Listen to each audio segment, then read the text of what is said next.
je voudrais introduire la vision de Pierre Pérez que j'ai présenté tout à l'heure. Et donc, si vous le voulez bien, je vais demander aux participants de ce table ronde, en les remerciant, parce que moi j'ai appris beaucoup de choses et ça m'a intéressé, de rejoindre la salle, et à Pierre de me retrouver là pour un entretien autour de l'Atlas, qui est une dynamique qu'on a montée avec la délégation aux usages de l'Internet et le CGET. Et je rejoins Pierre en parlant. Le Conseil, alors CGET, est sur l'égalité des territoires, et notamment l'égalité des territoires numériques. Et donc, je ne sais pas si on a des images sur l'Atlas, mais si on n'en a pas, ou peut-être on pourra le voir un peu plus tard. On a essayé, Pierre, avec la DEI, de faire autre chose qu'une simple géolocalisation, mais de rassembler la richesse des informations qui existent et qui sont connues aujourd'hui sur le territoire au travers de 3 bases de données. Une base de données des villes et des villages et des territoires de villes Internet. Une autre d'une association malheureusement disparue, l'Observatoire des territoires numériques, qui a laissé des archives qu'on a utilisées en partie pour le moment. Et puis la base de net public, des espaces publics numériques. Ce qui fait qu'aujourd'hui, sur l'Atlas, on a plus de 8000 initiatives qui sont proposées et qui permettent l'échange. L'originalité de l'Atlas, c'est l'entrée par une entrée thématique, par des enjeux de développement territoriaux. On part de 4 enjeux de développement et on arrive à 150 services, bien sûr, tout ça pour être actualisé et renouvelé. Et donc, voilà, je voulais déjà officiellement remercier la délégation aux usages de l'Internet d'avoir contribué à ce travail. Et peut-être c'est l'occasion, en partant de l'Atlas éventuellement, mais de parler de net public d'abord, et ensuite des autres actions qui sont menées au plan national et qui permettent de soutenir toutes ces initiatives courageuse, énergique qu'on a vu ce matin quand même, avec notamment en Vendée. Saluons ceux qui nous accueillent particulièrement, mais également aux 4 coins de la France. Bien, merci en tout cas de tes remerciements et de cette solennité en me mettant seul face à vous pour vous parler d'un panorama. Net Public c'est un label en fait qui identifie les lieux qui sont organisés pour accueillir des personnes qui, peut-être parce qu'éloignées, n'ont pas de connexion Internet, n'ont pas d'équipement, et c'est un lieu où on peut les accompagner à s'approprier les premiers usages du numérique. Donc, Net Public, c'est un site Internet qui référence toute une série d'informations, de tutoriels, de dispositifs qui favorisent l'accès public à l'Internet de tous les publics. Voilà le principe. Mais derrière tout ça, il y a le recensement d'une base de données. Dans cette base de données, il y a plus de 5000 lieux qui sont géolocalisés avec des indications thématiques de chacune des activités qui s'y font. Alors, parmi ces 5000, il y en a 2500 qui portent le label Net Public qui est très exigeant parce qu'il naturellement il faut des personnes formées à l'animation, formées à la pédagogie, formées à l'accueil des publics. Donc là, c'est le label qui caractérise 2500, ce sont des critères de qualité et qui nécessitent une signature de la collectivité, une signature du demandeur, une signature de la délégation usage de l'Internet. Et les perspectives, bien entendu, à la découverte de ce qui se passe dans les territoires, c'est-à-dire d'une multiplication de lieux remplis d'innovation sur des territoires et dans des domaines tout à fait inattendus. C'est ainsi qu'on a vu poindre les ateliers de fabrication numérique. Oui, quelques mots. Eh ben, ça a vécu sa vie aux États-Unis de manière très manifeste. Ce ne sont pas les Fab Labs. Ce sont les Fab Ce Labs. sont les Fab Labs, les Mais moi, je fameux parle Fab français, Labs. excusez-moi. Oui, oui, alors atelier de fabrication numérique. Atelier de fabrication numérique. Enfin, atelier de fabrication numérique, c'est effectivement une. Restrictif un petit peu, non? Par rapport à Oui, tout mais ce qu'on fait dans les Fab Labs. ce qu'on rappelle les ateliers de fabrication numérique, c'est surtout un état d'esprit. C'est que le public se prend en main et adapte son environnement, adapte son quotidien et le transforme. Enfin voilà, il y a une naissance de quelque chose qui est très spontané et qui adapte le besoin à une consommation tout à fait utile et beaucoup plus individualisée parce on peut fabriquer son propre objet de consommation soi-même. Donc ça révèle des perspectives d'évolution de notre économie qui sont très intéressantes, qui pourraient peut-être nous faire sortir de la consommation de masse. Enfin bon, philosophiquement, c'est très intéressant. mais c'est surtout ce que ça révèle, c'est-à-dire qu'on peut ensemble vivre mieux et, euh, et générer des activités qui subitement rejaillissent sur notre environnement et qui font du bien à l'économie d'un territoire. C'est-à-dire on va par exemple, c'est l'esprit de la création entre individus, d'itinéraires touristiques, de révélations de passion, de points de rencontre, de moyens de lutter contre l'isolement, mais tout en faisant des choses passionnées et passionnelles qui vous permettent de mieux vous raccrocher à la société. Et voilà. Donc on a vu naître beaucoup de lieux comme ça, des lieux euh, de rencontres. On parle de coworking, on se met à travailler ensemble, à chercher ensemble un travail, à créer une entreprise ensemble, et en s'appuyant grâce aux outils du numérique. On voit des tas d'administrations qui mettent en place des lieux avec des dispositifs d'accompagnement numérique, comme les missions de service public, les missions locales, les missions de service public, mais même certaines agences de Pôle emploi, peut-être même certains lieux de la Poste. Subitement, il y a une multitude de lieux qui s'équipent en possibilité d'accès au numérique et en personnel d'accompagnement. On a appelé ça des lieux de médiation numérique. On s'est dit que peut-être il y avait là une piste de quelque chose de beaucoup plus large et qu'il fallait sans doute renforcer par un encadrement, par un maillage, par une meilleure mutualisation entre les compétences et les services proposés par ces lieux, donc par une synergie. On a vu que l'humain, chacun d'entre vous, toutes les interventions ont ramené vraiment soit l'utilisateur, l'usager, etc., soit avec cette demande de médiation finalement. La médiation, c'est certainement une rencontre, un individu, un collectif auteur d'un outil qui permet de faire quelque chose, mais avec l'idée que chacun des individus de ce collectif peut renouveler à son tour et s'aimer ce qu'il vient d'apprendre. Bon, ça a plus de sens et c'est sur cet esprit-là que nous... Une intelligence circulaire. Ouais, l'intelligence circulaire, et on parle d'économie circulaire. Voilà.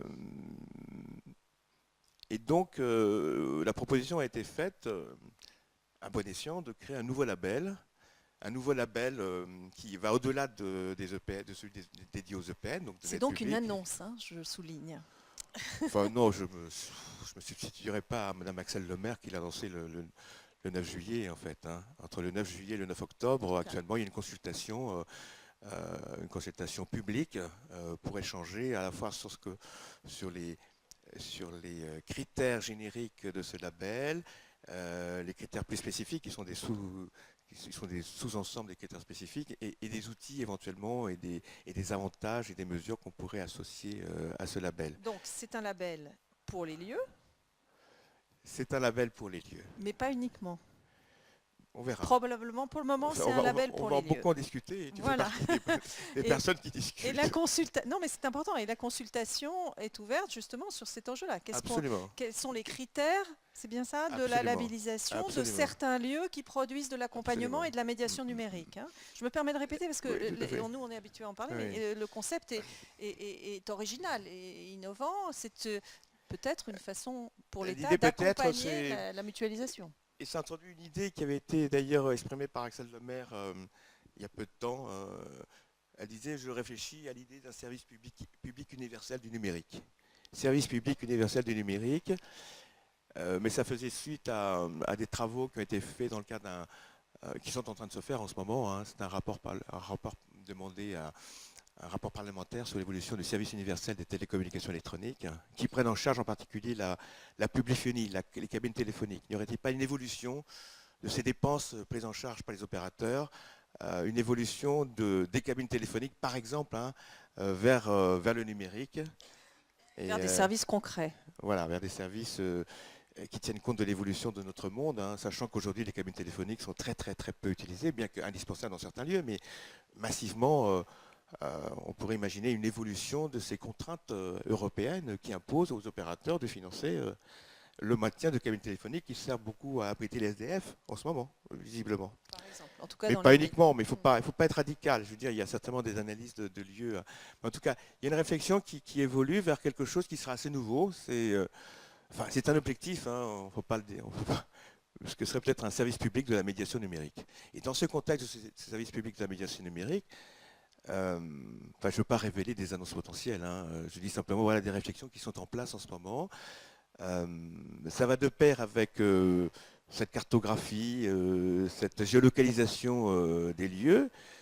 en tout cas, c'est ça sur lequel nous sommes engagés, qui va s'appuyer, parce qu'il faut faire de la mutualisation, avec le e-Atlas, qui elle fait plutôt une cartographie des activités, me semble-t-il. Oui, voilà. Alors, on voit ce qu'est l'Atlas. J'en profite, et je t'interromps, on reviendra sur les autres projets de la délégation. Donc voilà, un outil de cartographie, de géolocalisation. Je pense qu'on a une image un petit peu plus loin qui sera un petit peu plus parlante, si on peut l'introduire, avec l'ensemble des données. C'est ce que je résumais tout à l'heure. Et puis on va laisser nos amis nous trouver l'image et vous verrez donc cette cartographie de l'Atlas donc, se trouve actuellement disponible soit sur vileinternet.net /atlas avec 2 A pour acteurs et actions, donc atlas.fr,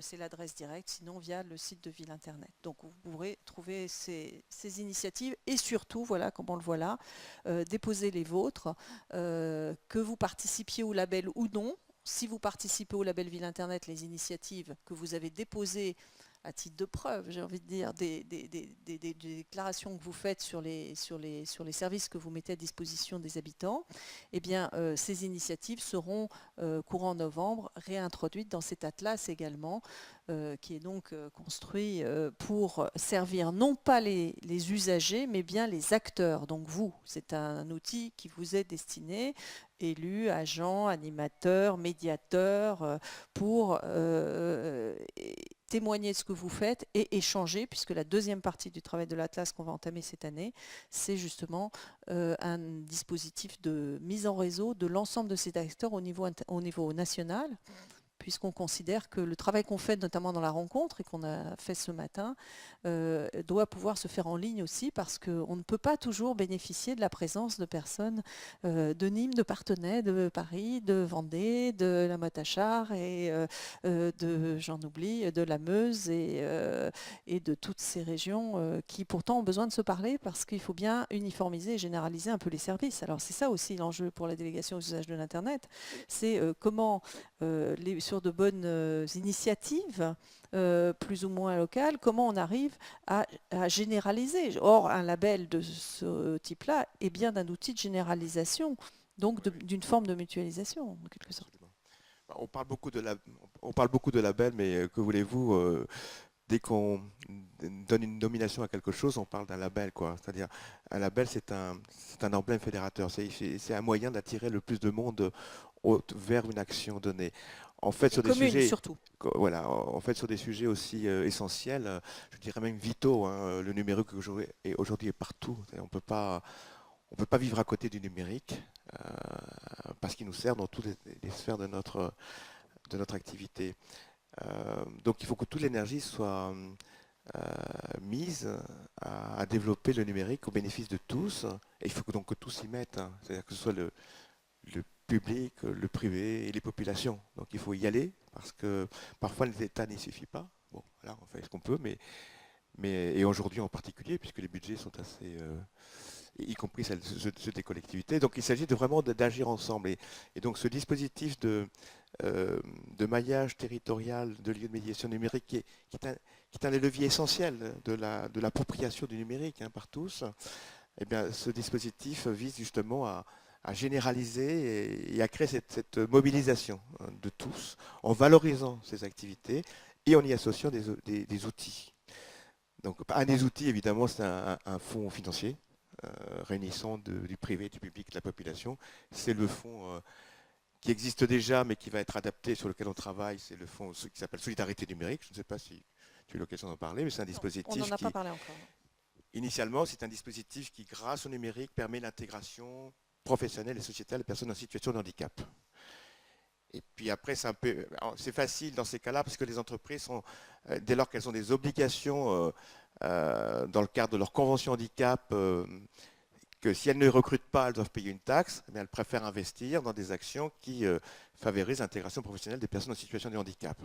Et donc vous savez que le numérique a un effet de compensation du handicap, donc on a réussi effectivement à mener des opérations avec Mondial Assistance, avec RDF, qui a permis de générer, de soutenir des réalisations tout à fait intéressantes dans le cadre de ce fonds financier qui s'appelle Solidarité numérique, et que par une autre casquette, Florence dirige en tant que présidente. Enfin, je suis désolé de le dire, mais Mais c'est vrai que c'est un programme de l'État. C'est un programme, c'est une mesure de ce qu'on appelle la délégation d'usage de l'Internet et qui a été développé en réunissant des parties autour d'une association qui avait créé un compte et à partir de cela, ça a été le moyen d'appeler à des investissements. Et donc ce fonds sera mis à disposition de la médiation numérique. Autre outil qui est d'évidence, c'est de développer ce qu'on appelle les accords de coopération.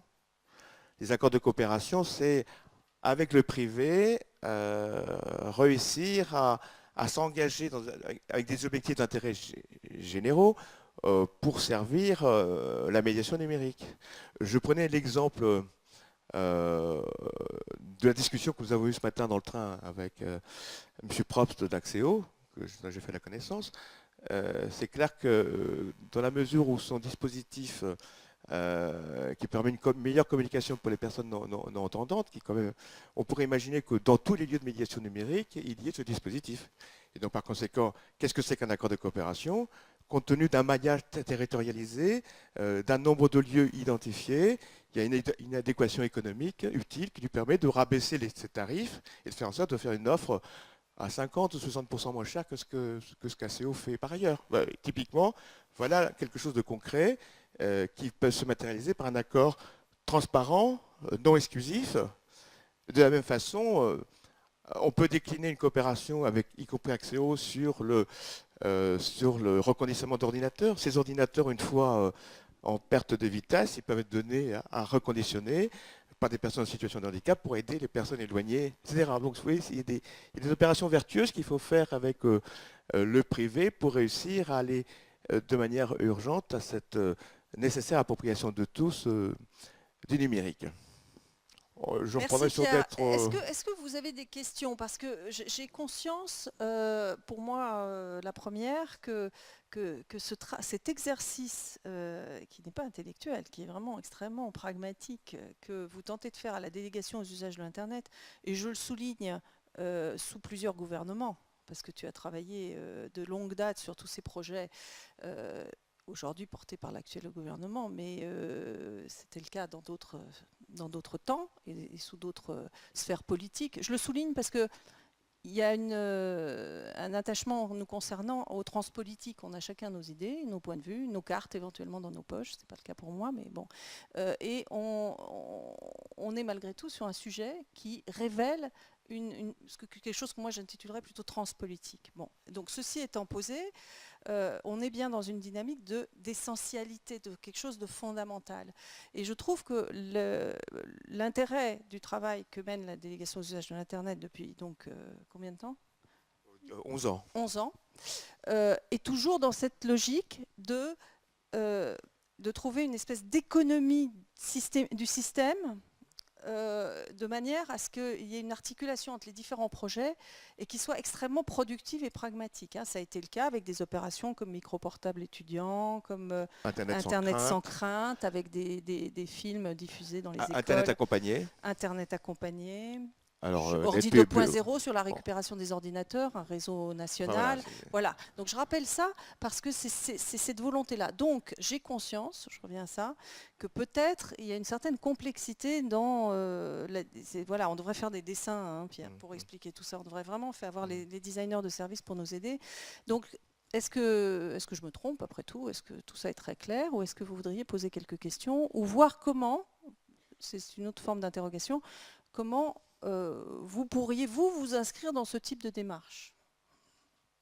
Est-ce que quelqu'un veut réagir? Est-ce que ça vous parle? Par exemple, cette notion de médiation numérique avec une logique de lieux dans lesquels on accéderait à des services essentiels, un peu plus rassemblés. Madame propose de prendre la parole.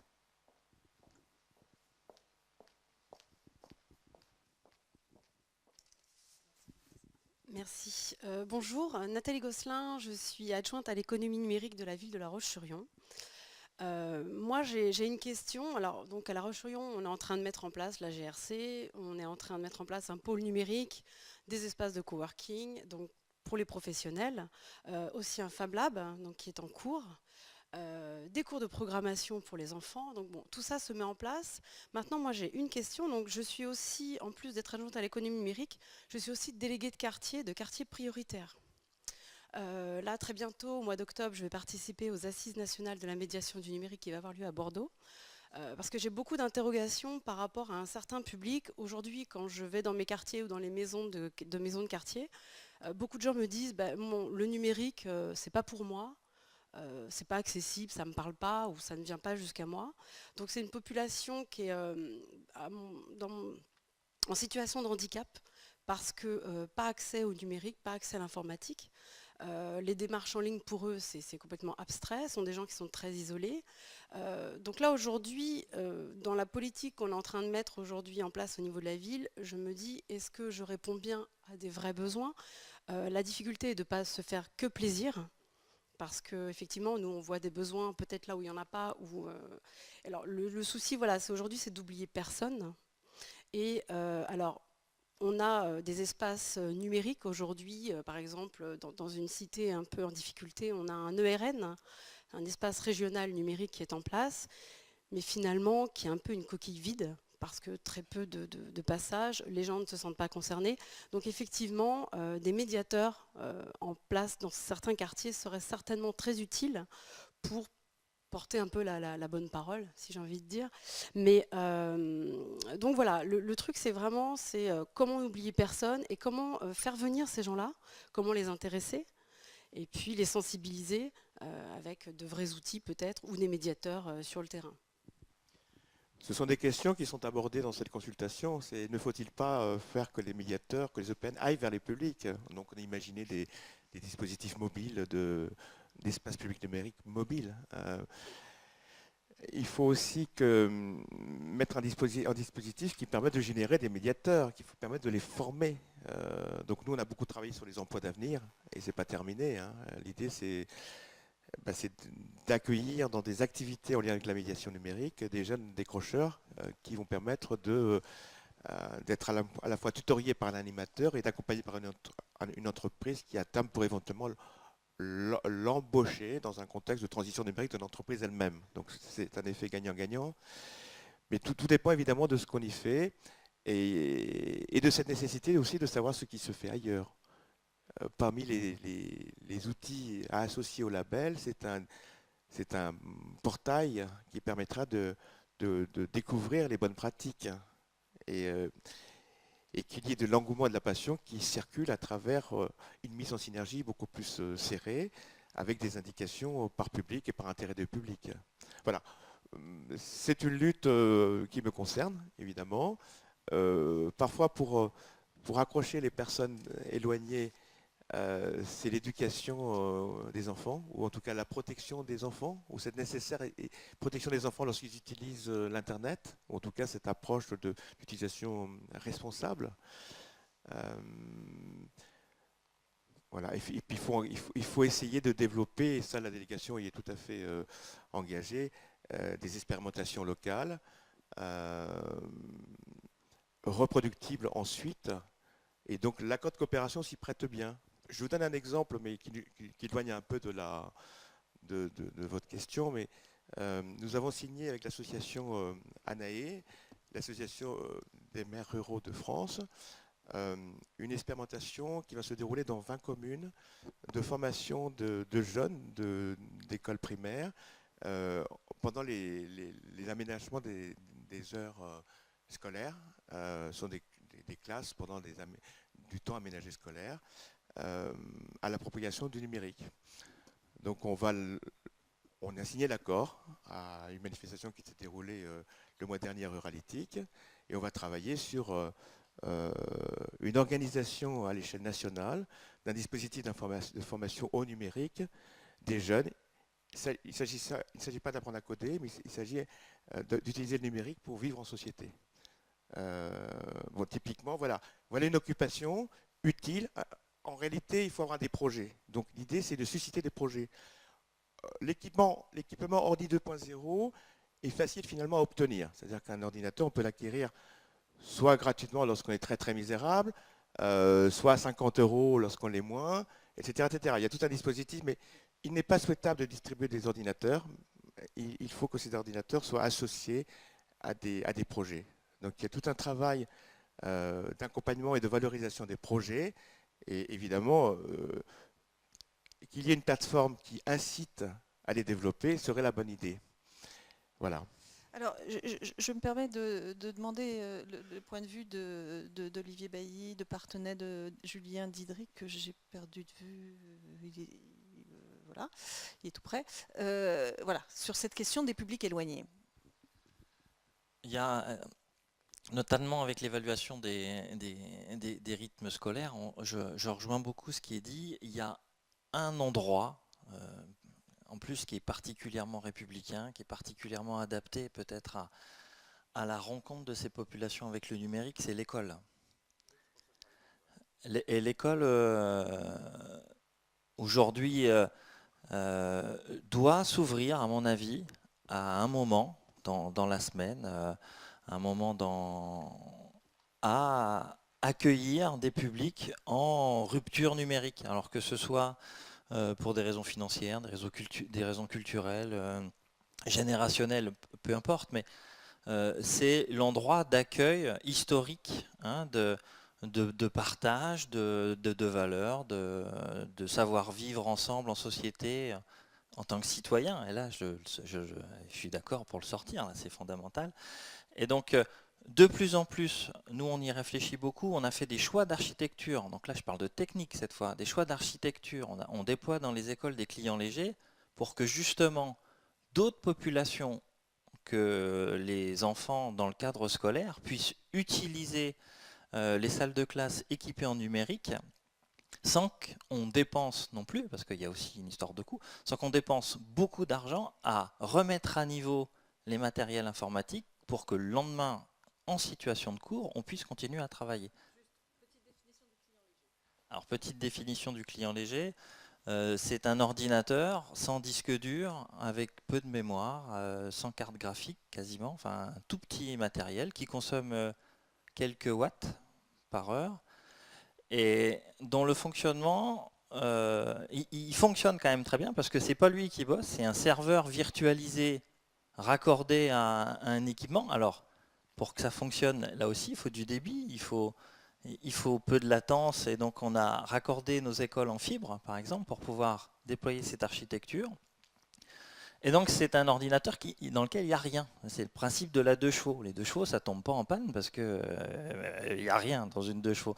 Et donc c'est le même mécanisme. C'est des ordinateurs extrêmement légers, qui ont des taux de fonctionnement très très élevés, qui ont des coûts d'investissement faibles, et qui fonctionnent en relation avec une image virtualisée sur des serveurs. Et donc c'est ce qu'on déploie dans les écoles.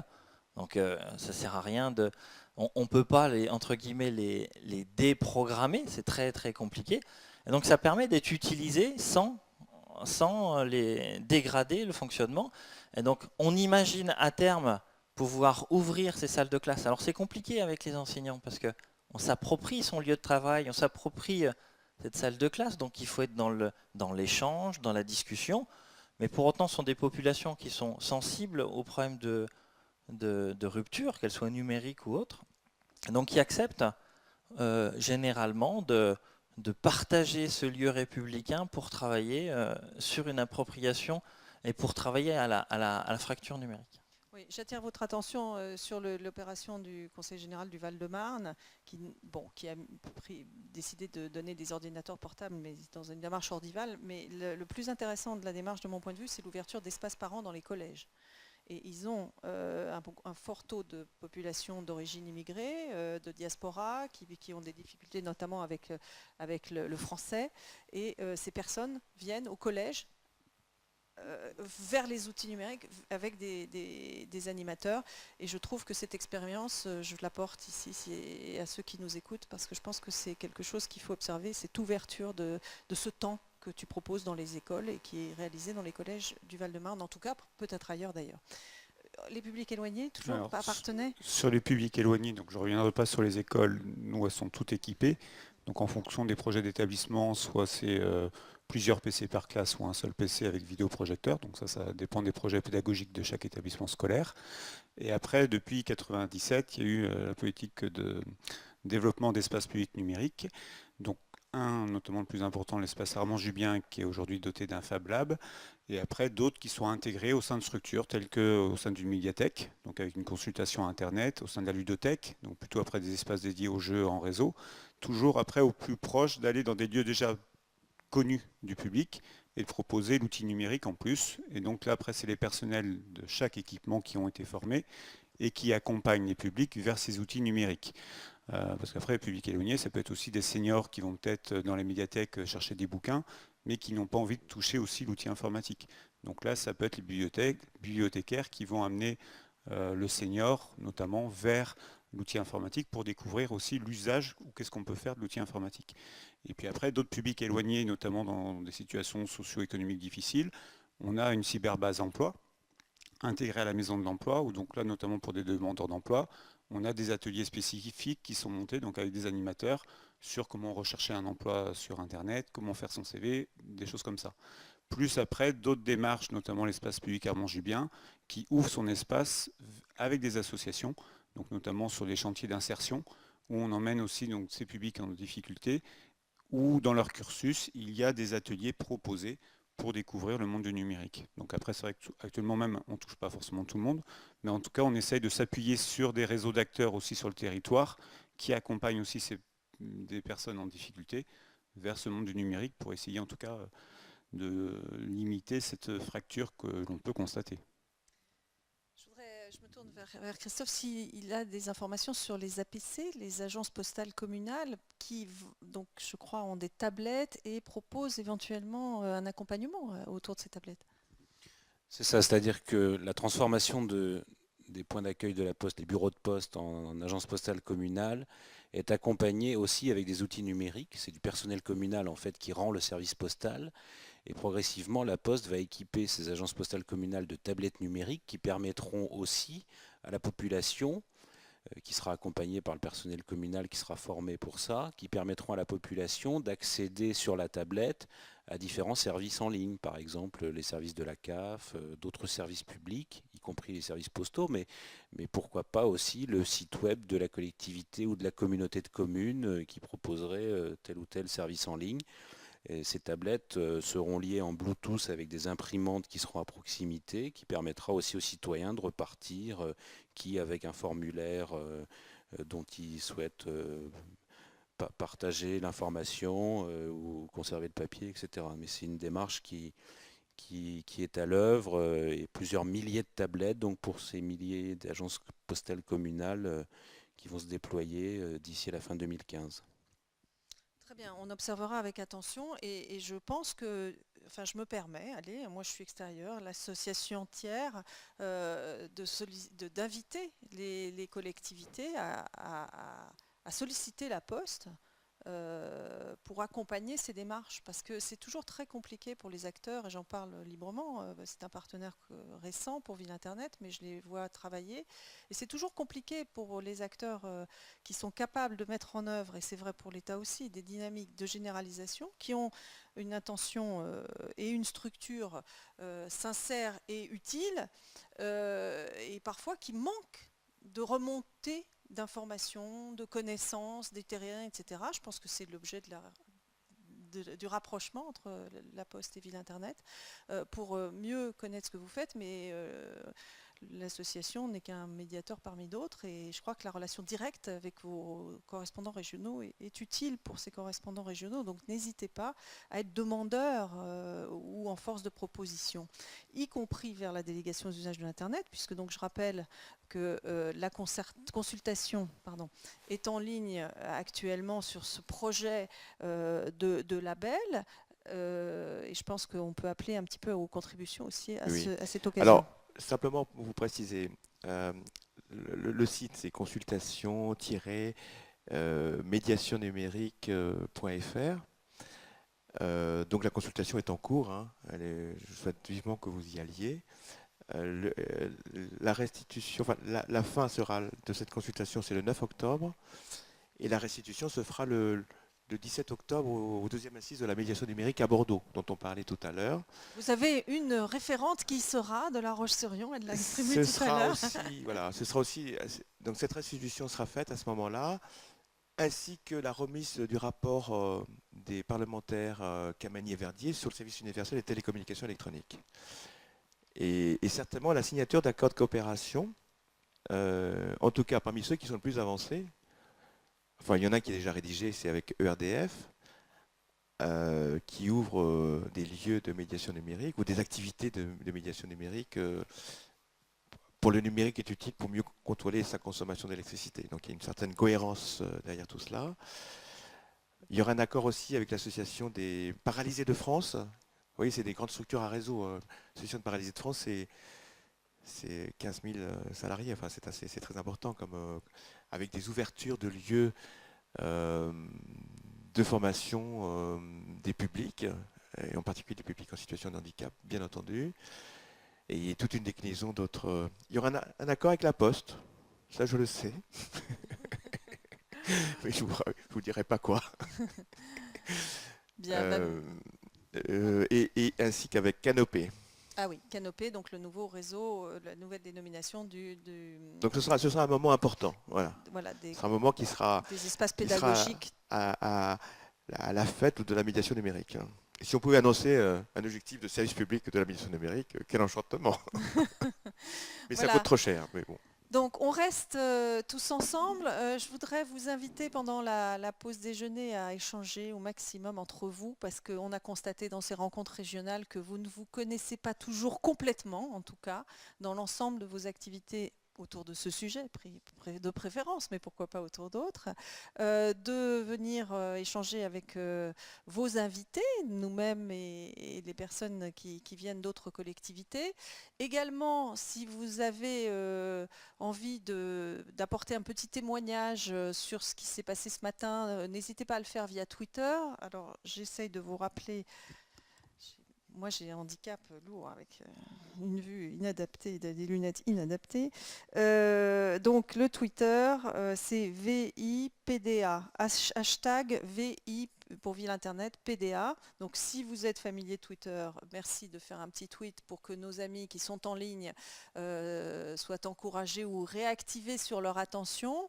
Et puis, préparez-vous pour cet après-midi, parce que cet après-midi, on va essayer de se mettre le plus en cercle possible. Donc on va revenir dans cette salle, mais chacun déplacera sa chaise pour se mettre face et en lien avec les autres. Et on va bosser concrètement en partant des problématiques que vous allez exprimer chacun, des sujets qui vous préoccupent, et on essaiera de ensemble trouver, non pas des réponses, on n'a pas de baguette magique, mais en tout cas des pistes de réflexion, voire de travail en commun. Donc voilà, on va passer à ce déjeuner. Je remercie encore nos hôtes, le département, la ville et le pays des Achars de cette énergie. Et je voudrais faire un petit clin d'œil et proposer un petit exercice à nos caméramans, c'est de se tourner vers vos confrères qui sont dans cette salle et qui ont permis que la retransmission se fasse dans des conditions... Je la retournerai voir tout ça demain, mais dans des conditions, en tout cas d'ores et déjà vues d'ici, excellentes, et que donc, à moins que certains s'y opposent pour leur droit à l'image, mais qu'on voit que cette installation existe et qu'un réalisateur a permis le montage en direct de ce témoignage que vous avez apporté, de ce qui s'est passé ce matin, et puis l'ensemble des techniciens qui sont là, donc que je salue. Vous trouverez éventuellement les coordonnées de leur société sur le site, ça sera reproduit, excusez-moi, j'en oublie le nom, je ne voudrais pas faire d'erreur.